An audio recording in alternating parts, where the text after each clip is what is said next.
In a few hours from now, the people of Sri Lanka will exercise their franchise. The island nation is set to elect the next president.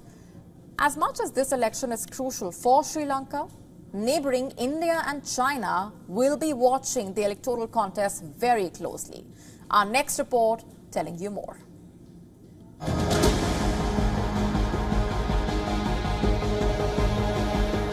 Sri Lanka, the strategically located island nation, has seen terrible times post-COVID. Food and fuel shortages, mounting debt burdens, increasing poverty, decreased production of cash crops, and much more.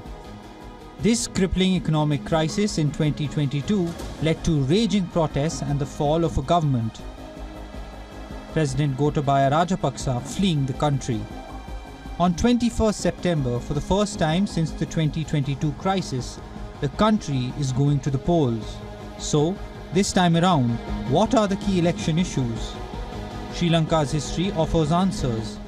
The country had endured more than 26 years of civil war. It remains divided on ethnic, religious and linguistic lines. The Sinhalese Buddhist community are the majority and wield all the clout. In stark contrast, the Tamil minority remains economically and politically neglected.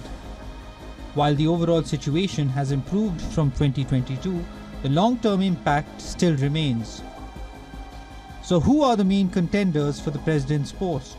The incumbent president Ranil Wickremesinghe, who was installed after the ouster of Rajapaksa. Wickremesinghe is also a six-time Prime Minister of the island nation. The 75-year-old has been affiliated with the centre-right United National Party, or UNP. But this time he is running for the top job as an independent candidate. Sajith Premadasa, the leader of the opposition Samagi Jana Balawegaya party, he is the son of former President Ranasinghe Premadasa.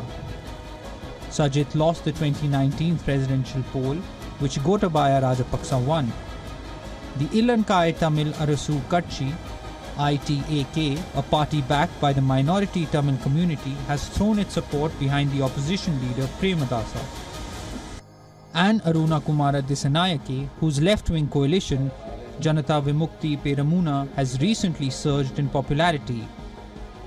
There also is Namal Rajapaksa, a former minister and nephew of President Gotabaya. Namal standing for the election shows how the Rajapaksa clan still holds a significant place in the country's political landscape. In total, there are 38 candidates and none among them are women.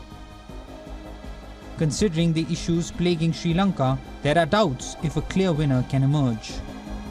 Another crucial factor in this election is how these candidates view and hope to carry forth Sri Lanka's ties with India and China.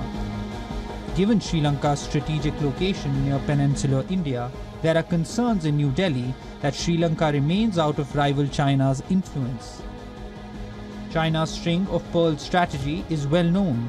It involves strangulating India by gaining significant influence of all nations surrounding India.